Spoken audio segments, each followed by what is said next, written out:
जटिल डिजाइन को देखकर वहां उपस्थित लोगों में विस्मय और संदेह का मिश्रण देखने को मिला। जब डेरिक ने ब्लूप्रिंट की बारीकी से जांच की तो उसने अंततः पूछा, क्या आप इस वाणिज्यिक प्लाजा की विशिष्टताओं के बारे में विस्तार से बता सकते हैं? जरूर, आर्थर ने उत्सुकता से उत्तर दिया। उन्होंने एक बार फिर सबका ध्यान अपनी ओर खींचने के लिए गला साफ करते हुए ब्लूप्रिंट के विभिन्न हिस्सों की ओर इशारा किया। ये व्यावसायिक प्लाजा 9 अलग-अलग जोन में विभाजित होगा। उन्होंने स्पष्ट उत्साह के साथ प्रत्येक क्षेत्र का विवरण देना शुरू किया। जोन 1 केंद्रीय व्यावसायिक जिला सीबीडी, क्षेत्रफल 1500 वर्ग किमी, विशेषताएं 1000-3000 मीटर ऊंची गगनचुंबी इमारतें, वैश्विक दिग्गजों के कॉर्पोरेट मुख्यालय, स्टॉक एक्सचेंज और बैंकों सहित व्यस्त वित्तीय केंद्र। जोन 2 खरीदारी और मनोरंजन, क्षेत्रफल 1500 वर्ग किमी, विशेषताएं 150 स्थानों पर फैले मेगा मॉल, थिएटर और थीम पार्क युक्त जीवंत मनोरंजन केंद्र। जोन 3 आवासीय परिसर, क्षेत्रफल 2500 वर्ग किमी, विशेषताएं 500 मीटर तक ऊंचे अपार्टमेंट, परिवारों के लिए आकर्षक उपनगरीय पड़ोस। क्षेत्र 4 होटल और पर्यटन, क्षेत्रफल 1000 वर्ग किमी, विशेषताएं परिदृश्य में लग्जरी होटल, वैश्विक आयोजनों के लिए विशाल सम्मेलन केंद्र। जोन 5 आंतरिक परिवहन केंद्र, क्षेत्रफल 500 वर्ग किमी, विशेषताएं सभी क्षेत्रों को जोड़ने वाले 9 सबवे स्टेशन, प्लाजा के भीतर निर्बाध यात्रा के लिए स्वचालित वाहन। क्षेत्र 6 हरित स्थान और मनोरंजन, क्षेत्रफल 2500 वर्ग किमी, विशेषताएं सुंदर पार्क और कृत्रिम झीलें, गोल्फ कोर्स और टेनिस कोर्ट जैसी खेल सुविधाएं। जोन 7 स्वास्थ्य सेवा और सामुदायिक केंद्र, क्षेत्रफल 500 वर्ग किमी, विशेषताएं अत्याधुनिक अस्पताल, सामाजिक संपर्क को बढ़ावा देने वाले सामुदायिक स्थान। जोन 8 नवाचार और प्रौद्योगिकी केंद्र, क्षेत्रफल 1000 वर्ग किमी, विशेषताएं अनुसंधान केंद्र, प्रयोगशालाएं और नवाचार केंद्र, स्टार्टअप इंक्यूबेटर, नए व्यवसायों के लिए स्थान। क्षेत्र 9 औद्योगिक और रसद, क्षेत्रफल 1000 वर्ग किमी, विशेषताएं गोदाम, भंडारण और वितरण केंद्र, विनिर्माण इकाइयां, हल्की औद्योगिक सुविधाएं। जब आर्थर ने अपना अभूतपूर्व ब्लूप्रिंट प्रस्तुत किया तो सम्मेलन कक्ष में एक प्रकार का तनाव छा गया। उनके सहयोगियों की आंखें आश्चर्य से चौड़ी हो गईं तथा उनके चेहरों पर विश्वास झलक रहा था, क्योंकि वे उनके द्वारा प्रस्तुत महत्वाकांक्षी दृष्टि को समझ रहे थे। यहाँ तक कि डेरिक के चेहरे पर भी गंभीरता थी, क्योंकि वह पूरी तरह जानता था कि यदि आर्थर की योजना सफल हो गई तो न्यूलुमिनारा एक वास्तुशिल्प चमत्कार में बदल जाएगा जो हर साल दुनिया भर से अरबों लोगों को आकर्षित कर सकेगा। अपनी प्रस्तुति समाप्त करने के बाद आर्थर ने अपने सूखे गले को आराम देने के लिए पानी का एक घूंट लिया। उसके चेहरे पर एक संतुष्ट मुस्कान फैल गई, क्योंकि उसने सभी के चेहरे पर, विशेष रूप से हैरिस के चेहरे पर, जो विशेष रूप से मनोरंजक था, आश्चर्य देखा। मुझे कहना ही होगा, आर्थर, डेरिक ने आखिरकार चुप्पी तोड़ते हुए कहा। आपकी विकास योजना वाकई प्रभावशाली है। अगर हम इसे अंजाम दे पाए तो हमारा शहर कुछ ही सालों में मशहूर हो जाएगा। पूरे कमरे में सहमति की लहर दौड़ गई। कुछ लोग आर्थर और उसके ब्लूप्रिंट की ओर प्रशंसा भरी नजरों से देखते हुए आपस में फुसफुसाने के लिए पास झुके। लेकिन हैरिस नहीं, उसका चेहरा तिरस्कार से मुड़ गया और अचानक एक ठंडी मुस्कान से चमक उठा। मिस्टर आर्थर, उन्होंने सहजता से कहा, मुझे लगता है कि आपने अपनी भव्य योजना में कुछ महत्वपूर्ण बात को नजरअंदाज कर दिया है। ओह, वह क्या हो सकता है? विभागाध्यक्ष हैरिस, आर्थर ने सच्ची जिज्ञासा से उत्तर दिया। लगता है आपने सुरक्षा की अनदेखी की है, हैरिस ने आत्मसंतुष्ट होकर कहा। इतना बड़ा व्यावसायिक प्लाजा बनाने से रोजाना लाखों लोग आकर्षित होंगे और सालाना खरबों डॉलर की कमाई होगी, लेकिन बिना उचित सुरक्षा उपायों के आप इतनी बड़ी संख्या में लोगों का प्रबंधन कैसे करेंगे?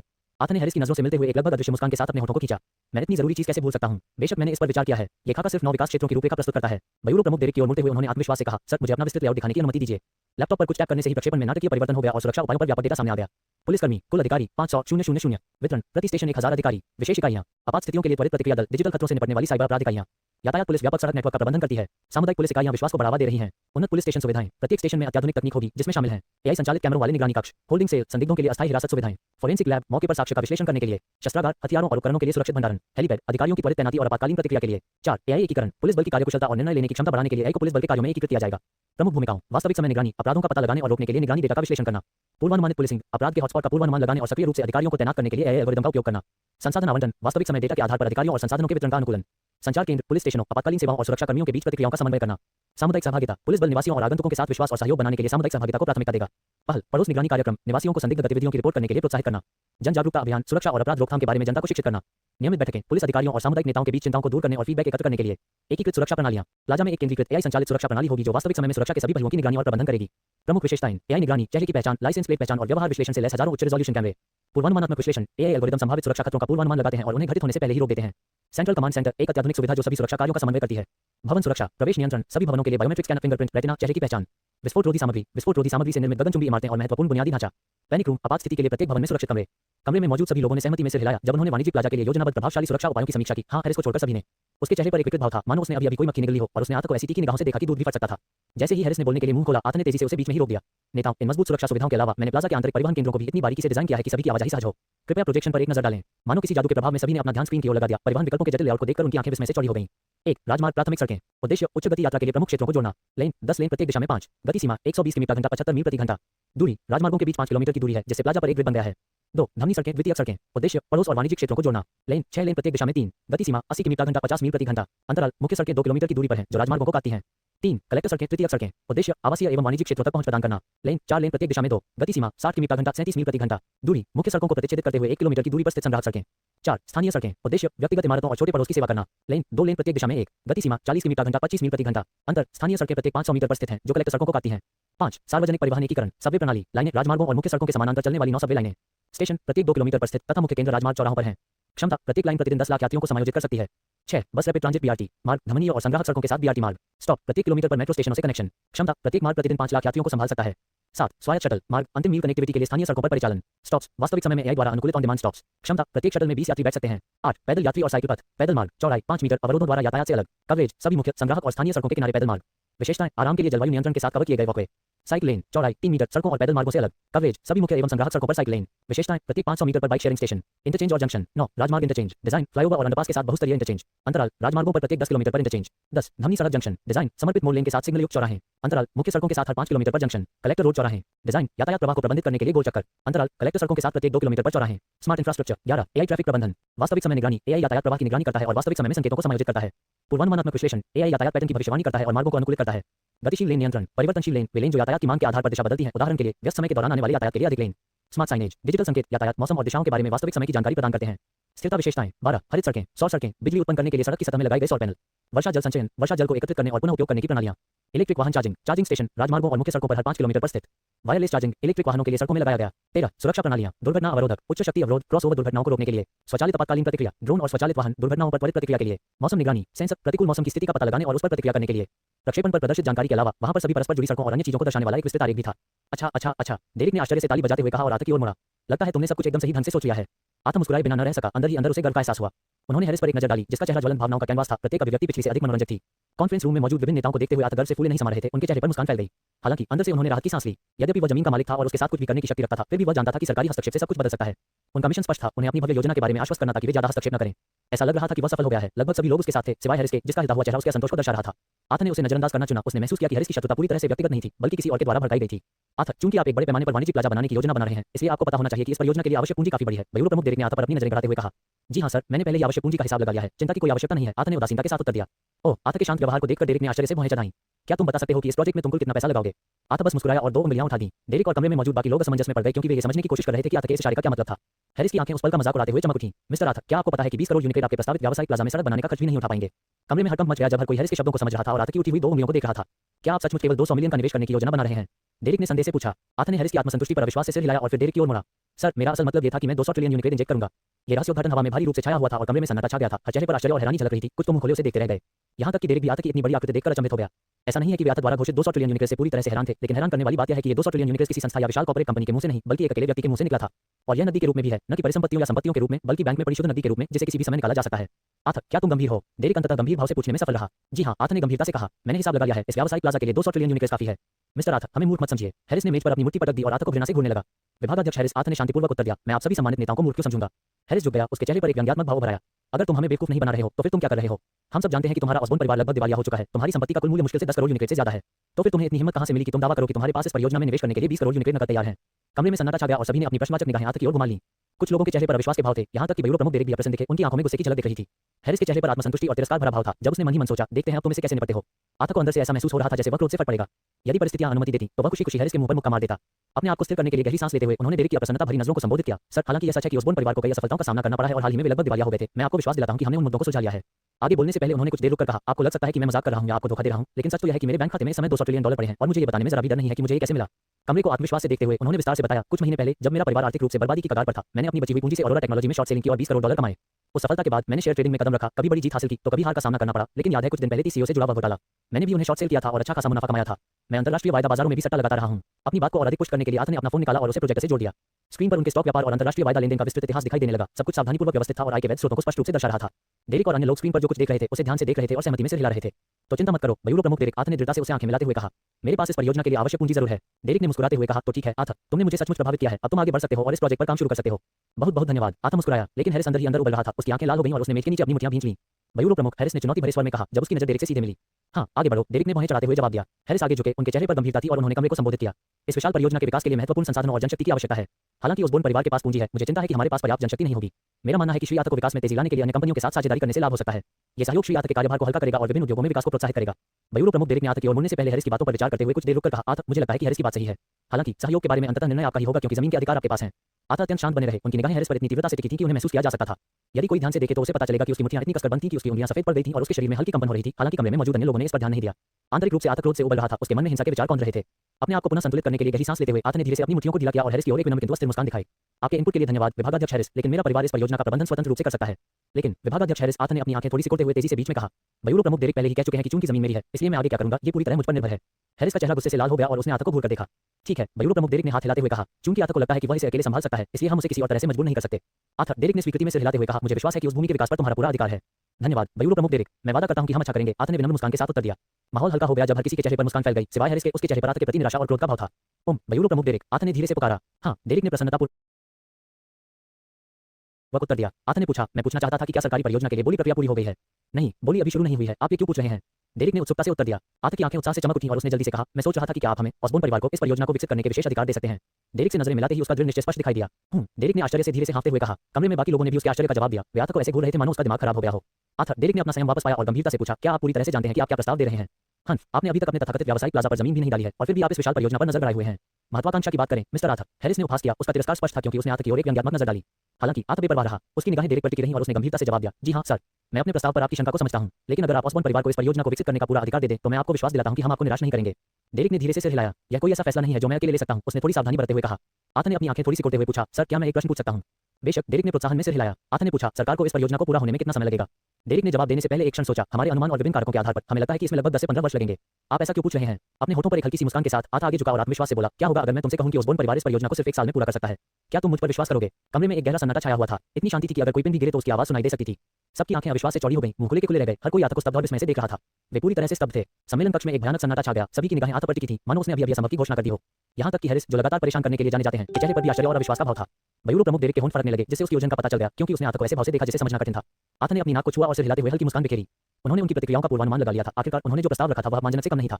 कौन समझदार होकर यह दावा करेगा कि वह एक ऐसा प्रोजेक्ट जिसमें आमतौर पर 15 साल से ज्यादा लगते हैं सिर्फ 1 साल में पूरा कर सकता है? ये तो किसी काल्पनिक उपन्यास जैसा लग रहा था। फिर भी वह यहाँ खड़ा था, एक व्यवस्थित व्यक्ति जो एक रहस्य से लैस था, एक ऐसी प्रणाली जो असंभव को संभव करने में सक्षम थी। लेकिन वह ये बात बिना पागल लगे कैसे समझा सकता था? वह तो बिल्कुल नहीं चाहता था कि उसकी नींद एक बंद मेज पर खुले, जहां पागल वैज्ञानिक उसे चीर-फाड़ करने पर आमादा हो। एकांत भरते हुए आथ ने अपने आसपास के भावों को देखा। आथ, आप मजाक कर रहे होंगे? बयूरो प्रमुख डेरिक ने अंततः चुप्पी तोड़ी। उसके होंठ फिर से फड़क रहे थे। हाँ, बस माहौल को हल्का करने की कोशिश कर रहा था। आथ ने अजीब सी मुस्कान के साथ जवाब दिया। मन ही मन उसने खुद को कोसा कि उसने यह बात क्यों उठाई। अचानक ही कमरे में तनाव खत्म हो गया और सभी ने राहत की सांस ली तथा चेहरे पर मुस्कान आ गई। यदि मैंने अपनी सीमा पार कर ली हो तो मुझे खेद है, आथ ने डेरिक से क्षमा याचना करते हुए कहा। नहीं, समय समय पर मजाक करना अच्छा होता है। हे बयूरो, डेरिक ने अपना सिर हिलाते हुए कहा और उसके चेहरे पर मुस्कान आ गई। आथ ने राहत की गहरी सांस ली। वह शुक्रगुजार था कि डेरिक उससे नाराज नहीं था। उन्होंने इस बात पर जोर देने से परहेज किया कि वह इस परियोजना को सिर्फ 1 वर्ष में पूरा कर सकते हैं, क्योंकि उन्हें पता था कि कमरे में कोई भी उन पर विश्वास नहीं करेगा। यदि उन्होंने बहुत अधिक दबाव डाला तो डेरिक और अन्य नेताओं के साथ जो विश्वास और सद्भावना उन्होंने बनाई थी वह खत्म हो सकती थी। इसके बजाय उन्होंने निर्णय लिया कि ठोस परिणामों के माध्यम से अपनी क्षमताओं का प्रदर्शन करना सबसे अच्छा तरीका था। आखिरकार देखने पर ही विश्वास होता है। उसकी नजर हैरिस पर पड़ी, जो किसी जहरीले सांप की तरह से कुड़ी हुई आंखों से उसे घूर रहा था। आथ ने अपना सिर हल्का सा हिलाया और फिर बयूरो प्रमुख डेरिक की ओर मुड़ा। सर, चूंकि बोली अभी शुरू नहीं हुई है, क्या आप कम से कम इस परियोजना का एक छोटा सा हिस्सा हमारे ऑसबोर्न परिवार को दे सकते हैं? जैसा कि आप जानते हैं, हम दूसरी कंपनियों की तुलना में काफी छोटे हैं। अगर हम बोली लगाते भी हैं तो भी हमारे हाथ सिर्फ टुकड़े ही बचेंगे। आथ ने शरारती मुस्कान के साथ अपने हाथ मलते हुए कहा। डेरिक आथ की चंचल अभिव्यक्ति को देखता रहा, एक पल के लिए अवाक रह गया। कमरे में मौजूद अन्य लोग हल्के से हंसने लगे। आथ के प्रति उनके भावनाएं बढ़ गए। अधिकांश लोगों ने उनके बारे में सकारात्मक धारणा बना ली थी। कमरे में प्रवेश करने के बाद से वे हमेशा सम्मानजनक और विनम्र रहे थे, बिल्कुल भी अहंकारी नहीं थे और कई लोग ऑसबोर्न परिवार के संघर्षों के प्रति सहानुभूति रखते थे। हे बयूरो, डिप्टी हेकुल ने, जो लगभग डेरिक की उम्र का था, कहा, मुझे लगता है कि आप उसे एक छोटा प्रतिशत दे सकते हैं। वह एक अच्छा लड़का है, मुझे विश्वास है कि वह इसे अच्छी तरह से संभाल सकता है। आथ ने कुल को स्नेह से देखा और कृतज्ञता में उस बूढ़े व्यक्ति के गाल को चूमने के लिए लगभग बाध्य हो गया। डेरिक ने कुल के अप्रत्याशित समर्थन पर भौहें चढ़ाईं। इससे सभी अचंभित रह गए। वे सभी जानते थे कि कुल आमतौर पर सख्त थे और प्रोटोकॉल का कड़ाई से पालन करते थे। क्या तुम मुझे ऐसे क्यों देख रहे हो? वह एक अच्छा लड़का है, मुझे वह पसंद है। डिप्टी हेकुल ने रक्षात्मक ढंग से जवाब दिया और अपनी बाहें छाती पर रख लीं। डेरिक ने खुशी से सिर हिलाया और फिर आथ की तरफ मुड़कर एक हल्की सी मुस्कान दी। तो ठीक है, मैं इस प्रोजेक्ट का एक छोटा सा हिस्सा आपके ऑसबोर्न परिवार को दे सकता हूं। सचमुच? ये खबर सुनकर आथ की आंखें उत्साह से चमक उठीं। हाँ, डेरिक ने सिर हिलाकर पुष्टि की। लेकिन क्या आप ये सुनिश्चित कर सकते हैं कि इससे दोनों परियोजनाओं की गुणवत्ता या समय सीमा पर कोई समझौता नहीं होगा? डेरिक ने गंभीरता से पूछा। हाँ, मैं वादा करता हूं। आथ ने जोर से सिर हिलाया। अच्छा, अब आप प्रोजेक्ट का कौन सा हिस्सा अपने लिए चाहते हैं? हे बयूरो, डेरिक ने पूछा। आथ ने आश्चर्य से पलकें झपकाईं जब उसे डेरिक की बात समझ में आई। मतलब मुझे चुनने का अधिकार है? हाँ, डेरिक ने आथ की ओर आंखें सिकोड़ते हुए चंचलता से उत्तर दिया, मानो भाग्य के इस मोड़ का आनंद ले रहा हो। आथ क्षण भर के लिए खोया हुआ महसूस कर रहा था। अविश्वास से उसके होंठ फड़क रहे थे। ये निश्चित रूप से स्क्रिप्ट का हिस्सा नहीं था। क्या बयूरो प्रमुख डेरिक को उसका रास्ता नहीं चुनना चाहिए था और उसे चिकन सूप के कटोरे पर चम्मच से सलाह देते रहना चाहिए था? तो फिर यह अप्रत्याशित ऑपरेशन आखिर था क्या? एक क्षण के लिए आथ ने स्वयं को अवाक पाया। वह जो कुछ उसके सामने घटित हो रहा था उसके लिए पूरी तरह से तैयार नहीं था। ये कैसा रहेगा? बयूरो के उपप्रमुख कुल की आवाज ने आथ को वास्तविकता में वापस ला दिया। आप सभी सड़कें और परिवहन नेटवर्क बनाने का जिम्मा अपने ऊपर ले ले तो कैसा रहेगा? क्या आप इसे संभाल सकते हैं? कुल ने अपनी भौहें ऊपर उठाई। उसके होठों पर एक चंचल मुस्कान नाच रही थी। रुको, इतने सारे परिवहन और सड़क नेटवर्क? आथ हकलाया। उसके चेहरे पर आश्चर्य साफ झलक रहा था। बिल्कुल, जब आपने वाणिज्यिक प्लाजा का खाका प्रस्तुत किया था तो मैं आपके अभिनव विचारों से, खासकर उन अनोखे राजमार्गों और इंटरचेंजों से बहुत प्रभावित हुआ था। अगर हम उस रचनात्मकता को अपनी व्यापक परिवहन परियोजना में लागू करें तो यह एक क्रांतिकारी बदलाव साबित हो सकता है, कुल ने उत्साहपूर्वक बताया। बयूरो प्रमुख डेरिक एक पल के लिए रुके, कुल के प्रस्ताव की विशालता को समझते हुए। क्या आपको पता है कि यह परिवहन नेटवर्क न्यू लुमिनारा से मेट्रो स्पाई और ऑलिया प्राइम तक फैला होगा? हम 3 राजधानियों सहित 20 बड़े शहरों को जोड़ने की बात कर रहे हैं, साथ ही देश भर के 150 महानगरों और 600 प्रथम श्रेणी के शहरों को भी। काम का बोझ बहुत ज्यादा है, कोई भी कंपनी इसे संभाल नहीं सकती। आथ ने तेजी से सांस ली, सचमुच चौंक गया। उन्होंने न्यू लुमिनारा अधिकारियों से ऐसी महत्वाकांक्षी योजनाओं की उम्मीद नहीं की थी। 6 राजमार्ग और 700 से ज्यादा शहरों को जोड़ने वाली सड़कों का एक जटिल जाल। ये बिल्कुल पागलपन जैसा लगता था। जबकि आथ इस भारी रहस्योद्घाटन से जूझ रहे थे, कमरे में मौजूद अन्य लोगों की भी ऐसी ही भावनाएं थीं। वे कुल के इस निर्णय से अचंभित रह गए कि उन्होंने इतनी बड़ी परियोजना को अकेले आथ को सौंप दिया। ये परिवहन नेटवर्क संपूर्ण सरकारी पहल का लगभग 20% था, जो एक बहुत बड़ा निवेश था, जिसके बारे में बहुत कम लोगों का मानना था कि वह बिना किसी महत्वपूर्ण समर्थन के इसे पूरा कर पाएंगे। फिर भी उनके संदेह के बीच आथ के मन में संभावनाएं उमड़ रही थीं। यदि ऑसबोर्न परिवार इस परियोजना को सुरक्षित कर सके और निर्धारित समय से पहले परिणाम दे सके तो ऑसबोर्न रियल एस्टेट और कंस्ट्रक्शन ग्रुप रातों रात प्रसिद्धि में पहुंच जाएगा। इसे 1 वर्ष के भीतर पूरा करना किसी चमत्कार से कम नहीं होगा। निश्चय ही तब अनुबंधों की बाढ़ आ जाएगी, जैसे सर्दियों के तूफान के बाद बर्फ के टुकड़े गिरते हैं। आंखों में उत्साह भरकर आथ उत्सुकता से डेरिक की ओर मुड़ा। सर, मैं आपको विश्वास दिलाता हूं, ऑसबोर्न परिवार इसे पूरी तरह संभाल सकता है। मैं वादा करता हूं कि आप हमारी गुणवत्ता या समय सीमा से निराश नहीं होंगे। डेरिक एक पल के लिए चुप हो गया और फिर अपने साथियों की तरफ देखने लगा। तुम्हारे क्या विचार हैं? एक नेता ने कहा, मुझे लगता है कि हमें इसे आजमाना चाहिए। सड़कों और परिवहन के लिए उनका खाका सचमुच अभिनव है। सहमत। अगर चीजें ठीक नहीं होती हैं तो हम हमेशा पुनर्मूल्यांकन कर सकते हैं, एक अन्य ने कहा। कोशिश करने में कोई बुराई नहीं है। मेज के चारों ओर से कई आवाजें गूंज उठीं। कमरे में उत्सुकता का माहौल था जब अन्य नेता एक दूसरे को देख रहे थे और अंततः उनकी नजर यूरोडेरेक पर टिक गई। एक-एक करके उन्होंने अपनी राय व्यक्त की। लगभग सभी लोग आतंक को परिवहन और सड़क नेटवर्क परियोजना सौंपने के बारे में सहमत थे। खैर, लगभग सभी हैरिस कोने में बैठे थे, उनके चेहरे पर खुला गुस्सा था। वह पूरी तरह से असहाय महसूस कर रहा था, ये जानते हुए कि उसकी आवाज चर्चा में दब गई है। इसलिए वह वहीं चुपचाप और चिंताग्रस्त बैठा रहा। ठीक है, आर्थर, डेरिक ने सिर हिलाते हुए कहा, हम आपको परिवहन और सड़क नेटवर्क परियोजना सौंप रहे हैं। बस ये सुनिश्चित करना कि गुणवत्ता सर्वोत्तम हो। हाँ, मैं वादा करता हूँ, आर्थर ने जवाब दिया, उसके अंदर उत्साह हिलते हुए सोडा कैन की तरह उबल रहा था। सर, क्या इसमें हाई स्पीड रेलवे और सबवे स्टेशन भी शामिल हैं? उसका सवाल अप्रत्याशित रूप से उत्सुकता से निकला। डेरिक ने हंसते हुए खुशी से सिर हिलाया। बेटे, तुम्हारी भूख वाकई बहुत ज्यादा है, तुम्हें पता है ना? आर्थर के उत्साह पर कमरे में हंसी गूंज उठी। हाँ, यह शामिल है, डेरिक ने लापरवाही से हाथ हिलाते हुए कहा। आपका बहुत बहुत धन्यवाद, मैं आपको निराश नहीं करूंगा, आर्थर ने खड़े होकर गंभीरता से कहा।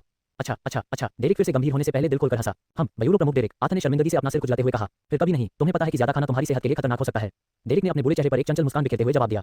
मैं वादा करता हूं कि यह मेरी आखिरी मांग होगी। आर्थर ने शर्मीली मुस्कान के साथ रक्षात्मक ढंग से अपने हाथ हिलाए, जिससे सभी लोग फिर से हंस पड़े। ठीक है, तो आगे बढ़ो, हम सब सुनने को तैयार हैं। डेरिक ने नाटकीय ढंग से आह भरी, लेकिन अपनी मुस्कान नहीं छिपा सका क्योंकि उसने आर्थर को आगे बोलने का इशारा किया। ठीक है लीडर्स, आर्थर ने आत्मविश्वास से अपने फोन पर बात करते हुए कहा। मैं जो आपको दिखाने जा रहा हूं वो आपको बहुत पसंद आएगा।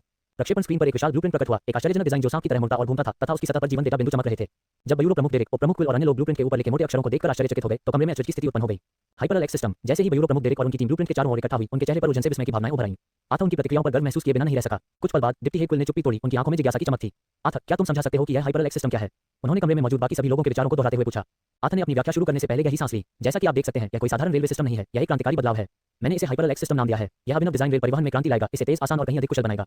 उन्होंने कुछ देर रुककर उत्सुकता बढ़ने दी और फिर मुस्कुराते हुए आगे बढ़े। प्रणोदन प्रणाली चुंबकीय उत्तोलन मैग्लेव को हाइपरलूप से प्रेरित निर्वात सुरंगों के साथ जोड़ती है। कम दबाव वाली निर्वात नलियों के साथ अतिचालित मैग्लेव तकनीक का उपयोग करके हम वायु प्रतिरोध को काफी कम कर देते हैं। कल्पना कीजिए कि रेलगाड़ियां 800, 1200 किमी प्रति घंटा, 500, 750 मील प्रति घंटे की गति तक पहुंच जाएं। यह हमारी वर्तमान हाई स्पीड रेल प्रणालियों से कहीं अधिक तेज है। आर्थर का उत्साह स्पष्ट रूप से दिखाई दे रहा था जब उन्होंने मंत्रमुग्ध नेताओं से भरे कमरे को देखा। हाइपरलेक्स की दक्षता अद्भुत है, उन्होंने आगे कहा। चुंबकीय उत्तोलन घर्षण को कम करता है जबकि निर्वात वातावरण प्रतिरोध को न्यूनतम रखता है, जिससे ऊर्जा कुशल चमत्कारी परिणाम प्राप्त होता है। हमारी ऊर्जा का स्रोत सौर और पवन जैसी नवीकरणीय ऊर्जाओं से संचालित विद्युत चुंबकीय प्रणोदन। उन्होंने ऊर्जा पुनर्प्राप्ति प्रणालियों के बारे में विस्तार से बताया जो गतिज ऊर्जा को पुनः विद्युत में परिवर्तित करती हैं तथा बताया कि किस प्रकार पटरियों के साथ लगे सौर पैनल अतिरिक्त ऊर्जा उत्पन्न करते हैं, जिससे प्रत्यक्ष कार्बन उत्सर्जन शून्य हो जाता है। रेल की पटरियां बेजोड़ मजबूती और टिकाऊपन के लिए ग्राफीन प्रबलित कंपोजिट से बनाई गई हैं। आर्थर ने सभी के चेहरों पर मंत्रमुग्ध भाव देखा जब उन्होंने आगे कहा, ये प्रणाली उन्नत वायुगतिकी और रणनीतिक पर्यावरणीय डिजाइन जिसमें जीवित दीवारें और सौर छतरियां शामिल हैं के कारण न केवल लगभग चुपचाप काम करती है बल्कि यह मॉड्यूलर भी है। इसका मतलब है कि हम इसे आसानी से विस्तारित कर सकते हैं और प्रमुख शहरों और यहां तक कि ग्रामीण क्षेत्रों को जोड़ने वाले मौजूदा परिवहन नेटवर्क के साथ एकीकृत कर सकते हैं। आर्थर ने अपनी प्रस्तुति समाप्त करते हुए कमरे में मौजूद विभिन्न नेताओं की ओर देखा जो अविश्वास की स्थिति में थे और उनके द्वारा साझा की गई अभूतपूर्व जानकारी को समझने में असमर्थ थे। उनके दिल आश्चर्य और जिज्ञासा से धड़क रहे थे। आर्थर, क्या आप पूरी तरह आश्वस्त हैं कि आपकी कंपनी ने इस हाइपरलेक्स सिस्टम टेक्नोलॉजी में पूरी तरह महारत हासिल कर ली है और इसे तुरंत लागू कर सकती है? डिप्टी क्विल ने गहरी सांस लेते हुए और आर्थर की ओर गंभीर दृष्टि से देखते हुए पूछा। कमरे में मौजूद अन्य लोगों ने अपना संयम पुनः प्राप्त कर लिया और गंभीरता से सिर हिलाते हुए उस पर ध्यान केंद्रित करने लगे। ऐसा नहीं है कि हमें आपकी क्षमताओं पर संदेह है, यूरो प्रमुख डेरिक ने गंभीरता से कहा, लेकिन यह एक बिल्कुल नई तकनीक है। दुनिया भर के देश परिवहन में क्रांति लाने के लिए खासकर घनी आबादी वाले इलाकों में मैग्लेव लेविटेशन तकनीक विकसित करने में संसाधन लगा रहे हैं। हमारे देश ने भी अनुसंधान में वर्षों लगा दिए हैं, लेकिन कोई खास प्रगति नहीं हुई है। हाँ, उपप्रमुख क्विल ने संदेह से कहा, और ओसबोर्न परिवार की हालिया चुनौतियों, जिनमें दिवालियापन भी शामिल है, को देखते हुए यह विश्वास करना मुश्किल है कि आप एक ऐसी तकनीक में महारत हासिल कर पाए हैं जिसके लिए शक्तिशाली राष्ट्र भी वर्षों से संघर्ष करते रहे हैं। कमरे में मौजूद बाकी लोगों ने भी आर्थर की ओर प्रश्नवाचक दृष्टि से देखते हुए उनके संदेह को दोहराया। उनके संदेहों से बेपरवाह आर्थर शांत स्वभाव के रहे। इस क्रांतिकारी तकनीक का अनावरण करते समय उन्हें ऐसे सवालों का अंदेशा तो था, लेकिन वे सीधे-सीधे जवाब देने के लिए तैयार थे। मैं ज्यादा कुछ नहीं बता सकता क्योंकि यह ओसबोर्न परिवार की निजी जानकारी है, उन्होंने गंभीरता से जवाब दिया। हालांकि मैं अपने परिवार के सम्मान की शपथ लेकर आपको विश्वास दिलाता हूं कि हमने इस तकनीक में महारत हासिल कर ली है और इसे कभी भी कहीं भी इस्तेमाल किया जा सकता है। डेरिक और क्विल ने एक दूसरे को गहरी सांस लेने से पहले एक दूसरे को गहरी नजरों से देखा। हालांकि हाइपरलेक्स सिस्टम प्रभावशाली है, उसने सावधानी से कहा, इसे अपने रेलवे सिस्टम में शामिल करने से पहले हमें उच्च अधिकारियों से मंजूरी लेनी होगी। नई तकनीकें लंबी प्रक्रियाओं के साथ आती हैं, हालांकि मुझे लगता है कि 90% संभावना है कि हम इसे साकार कर पाएंगे। आर्थर ने प्रशंसापूर्वक सिर हिलाया और मुस्कुराते हुए अपने फोन पर टैप किया, जिससे प्रोजेक्शन स्क्रीन पर एक रोमांचक नया ब्लूप्रिंट सामने आ गया।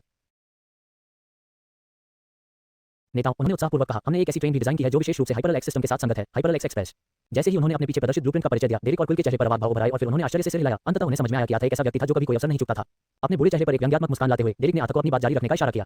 एक बार फिर गहरी सांस लेते हुए आर्थर ने इस असाधारण ट्रेन के बारे में विस्तार से बताया। अभिनव डिजाइन, किंगफिशर जैसे प्रकृति के तेज गति वाले पक्षियों से प्रेरित इस ट्रेन में बायोमिमेटिक डिजाइन तत्व हैं जो वायु प्रतिरोध और शोर को न्यूनतम करते हैं, जबकि कम दबाव वाले वैक्यूम ट्यूबों के भीतर इष्टतम प्रदर्शन सुनिश्चित करते हैं। टिकाऊ सामग्री, इसका बाहरी हिस्सा हल्के वजन के लिए ग्राफीन से प्रबलित कार्बन फाइबर कंपोजिट से बना है जो चरम स्थितियों को झेलने में सक्षम है। स्वउपचार कोटिंग, बाहरी परत में स्वउपचार पॉलीमर शामिल होता है जो छोटे खरोंचों और दरारों की स्वचालित रूप से मरम्मत करता है। सौर पैनल, छत पर लचीले सौर पैनल लगे हैं जो सौर ऊर्जा का उपयोग करते हैं तथा ट्रेन की बिजली की जरूरतों को पूरा करते हैं। प्रणोदन और ऊर्जा प्रणालियां, मैग्लेव प्रौद्योगिकी, ये ट्रेन घर्षण रहित उत्तोलन और प्रणोदन के लिए अतिचालक चुंबकों का उपयोग करती है जिससे अति उच्च गति प्राप्त होती है। ऊर्जा भंडारण के लिए ठोस अवस्था बैटरियों से सुसज्जित जो बिजली के उतार चढ़ाव के दौरान भी निर्बाध संचालन सुनिश्चित करता है। गतिज ऊर्जा पुनर्प्राप्ति, पुनर्योजी ब्रेकिंग प्रणालियां मंदी के दौरान ऊर्जा को ग्रहण करती हैं और संग्रहित करती हैं तथा इसे पावर ग्रिड या ऑनबोर्ड बैटरियों में वापस भेजती हैं। इंटीरियर में मॉड्यूलर बैठने की व्यवस्था है जिसे विभिन्न यात्री आवश्यकताओं जैसे बिजनेस क्लास, फैमिली जोन या कार्गो परिवहन के लिए पुनः कॉन्फ़िगर किया जा सकता है। प्रकाश व्यवस्था, अनुकूली एलईडी प्रकाश व्यवस्था दिन के समय और यात्रियों की पसंद के आधार पर समायोजित होती है जिससे आरामदायक माहौल बनता है। शोर रद्दीकरण, उन्नत सक्रिय शोर रद्दीकरण प्रणालियां ट्रेन के अंदर शांत और शांतिपूर्ण वातावरण सुनिश्चित करती हैं। स्मार्ट सीटें, प्रत्येक सीट टचस्क्रीन नियंत्रण, वायरलेस चार्जिंग पैड और समायोज्य एर्गोनॉमिक समर्थन से सुसज्जित है। मनोरंजन, यात्रियों को उच्च गति वाली 5G वाईफाई, स्ट्रीमिंग सेवाओं और मनोरंजन प्रणाली तक पहुंच प्राप्त होगी। जलवायु नियंत्रण, व्यक्तिगत जलवायु नियंत्रण क्षेत्र यात्रियों को अपनी पसंद के अनुसार तापमान और वायु प्रवाह को समायोजित करने की अनुमति देते हैं। सुगम्यता, ये ट्रेन पूरी तरह से सुगम्य है जिसमें विकलांग यात्रियों के लिए स्वचालित बोर्डिंग रैंप, रेल साइनेज और आवाज सक्रिय नियंत्रण जैसी सुविधाएं हैं। ये ट्रेन पूरी तरह से स्वायत्त है जिसमें एआई संचालित नियंत्रण प्रणाली है जो गति, नेविगेशन और समय निर्धारण का प्रबंधन करती है। एआई मार्गों को अनुकूलित करने और देरी से बचने के लिए केंद्रीय हाइपरलेक्स नेटवर्क के साथ संचार करता है। सेंसर नेटवर्क, ट्रैक की स्थिति, बाधाओं और यात्री सुरक्षा की वास्तविक समय निगरानी के लिए ट्रेन रडार और अल्ट्रासोनिक सेंसर से लैस है। पूर्वानुमानित रखरखाव, एम्बेडेड सेंसर ट्रेन की प्रणालियों की निरंतर निगरानी करते हैं, रखरखाव की आवश्यकताओं का पूर्वानुमान लगाते हैं और डाउन टाइम को कम करते हैं। बायोमेट्रिक प्रवेश यात्री चेहरे की पहचान या बायोमेट्रिक स्कैनिंग का उपयोग करते हुए विमान में चढ़ते हैं, जिससे सुरक्षित और संपर्क रहित प्रवेश सुनिश्चित होता है। आपातकालीन प्रणालियां आपातकालीन स्थिति में ट्रेन में निकासी पॉड्स तैनात किए जा सकते हैं जो यात्रियों को निकटतम स्टेशन तक सुरक्षित रूप से पहुंचाते हैं। अग्नि सुरक्षा ट्रेन उन्नत अग्निशमन प्रणालियों और अग्निरोधी सामग्रियों से सुसज्जित है।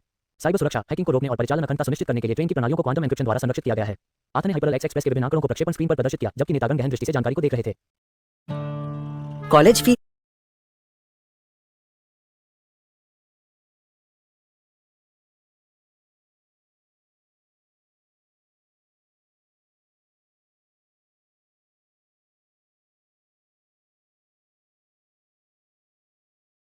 कि नेतागण गहन दृष्टि से जानकारी को देख रहे थे।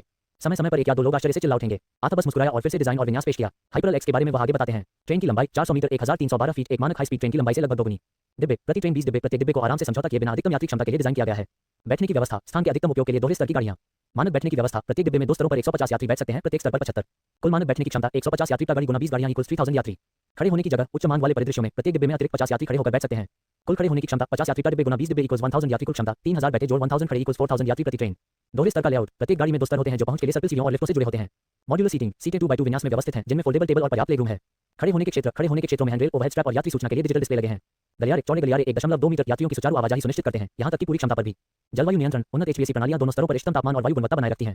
शोर रद्दीकरण सक्रिय शोर रद्दीकरण प्रौद्योगिकी हजारों यात्रियों के साथ भी शांत वातावरण सुनिश्चित करती है। प्रत्येक गाड़ी में 8 दरवाजे हैं, प्रत्येक स्तर पर 4, ताकि शीघ्रता से चढ़ा जा सके और उतरा जा सके। प्लेटफॉर्म डिजाइन उच्च यात्री संख्या को कुशलतापूर्वक संभालने के लिए स्टेशनों को अतिरिक्त लंबे प्लेटफॉर्म और मल्टीपल बोर्डिंग जोन से सुसज्जित किया गया है। बायोमेट्रिक स्कैनिंग प्रत्येक दरवाजे पर चेहरे की पहचान और बायोमेट्रिक स्कैनर सुरक्षित और संपर्क रहित बोर्डिंग सुनिश्चित करते हैं। निकासी मार्ग प्रत्येक डिब्बे में दोनों स्तरों पर आपातकालीन निकास होते हैं, जो निकासी पॉड या प्लेटफॉर्म तक ले जाते हैं। अग्नि सुरक्षा पूरी ट्रेन में उन्नत अग्निशमन प्रणालियां और अग्निरोधी सामग्रियां एकीकृत की गई हैं। एआई निगरानी ट्रेन की एआई प्रणाली सुरक्षा सुनिश्चित करने और बोर्डिंग प्रक्रियाओं को अनुकूलित करने के लिए यात्री घनत्व और आवाजाही पर लगातार नजर रखती है। हाइपरल एक्स एक्सप्रेस के डिजाइन के अलावा आथा ने हाइपरल एक्स सेंट्रल कंट्रोल सिस्टम का ब्लूप्रिंट भी प्रस्तुत किया। हाइपरल एक्स केंद्रीय नियंत्रण प्रणाली संपूर्ण हाइपरल एक्स नेटवर्क का केंद्र है, जो सभी ट्रेनों, पटरियों और स्टेशनों के संचालन की देखरेख करता है। यह एक अत्यधिक उन्नत एआई संचालित प्रणाली है जिसे रेलवे नेटवर्क में सुरक्षा, दक्षता और निर्बाध समन्वय सुनिश्चित करने के लिए डिजाइन किया गया है। केंद्रीय नियंत्रण प्रणाली डिजाइन मुख्य कार्य रियल टाइम निगरानी नेटवर्क पर प्रत्येक ट्रेन के स्थान, गति और स्थिति पर नजर रखता है। मार्ग अनुकूलन देरी को न्यूनतम करने और दक्षता को अधिकतम करने के लिए ट्रेन समय सारिणी और मार्गों को गतिशील रूप से समायोजित करने के लिए एआई का उपयोग करता है। पूर्वानुमानित रखरखाव रेलगाड़ियों और पटरियों की स्थिति पर नजर रखता है, संभावित विफलताओं का पूर्वानुमान लगाता है और उन्हें रोकता है। आपातकालीन प्रतिक्रिया दुर्घटनाओं या प्राकृतिक आपदाओं के मामले में आपातकालीन प्रोटोकॉल जैसे कि निकासी या सिस्टम व्यापी शटडाउन का समन्वय करना। ऊर्जा प्रबंधन पूरे नेटवर्क में ऊर्जा उपयोग को अनुकूलित करता है तथा कुशल विद्युत वितरण और भंडारण सुनिश्चित करता है।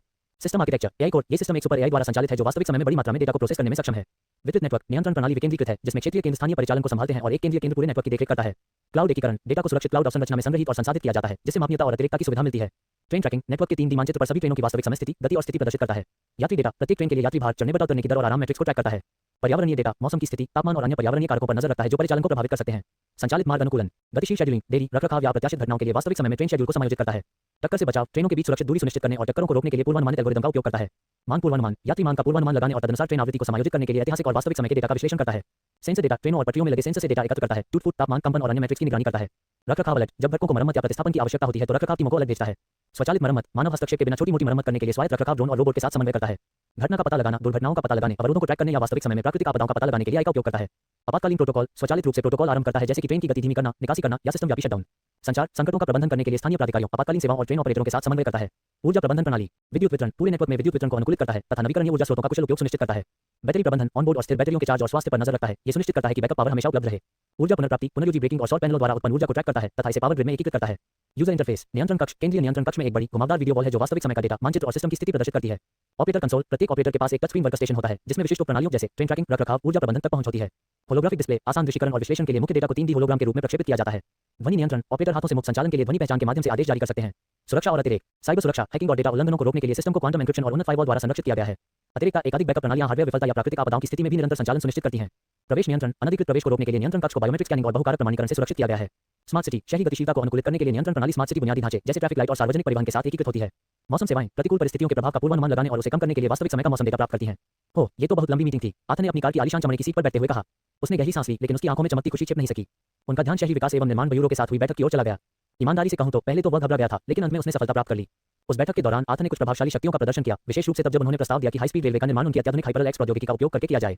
उन्होंने क्वांटम कंप्यूटिंग जैसी उन्नत तकनीकों का खुलासा किया। हालांकि ब्यूरो प्रमुख डेरेक और उनके सहकर्मी चुप रहे। आथा को लगा कि उन्हें उसकी प्रस्तुति के बारे में पता है और वे अंततः अपने वरिष्ठों को इसकी सूचना देंगे, लेकिन सच में उसे इसकी परवाह नहीं थी। आथा के चेहरे पर एक मुस्कान तैर गई जब उसने ये सब सोचा।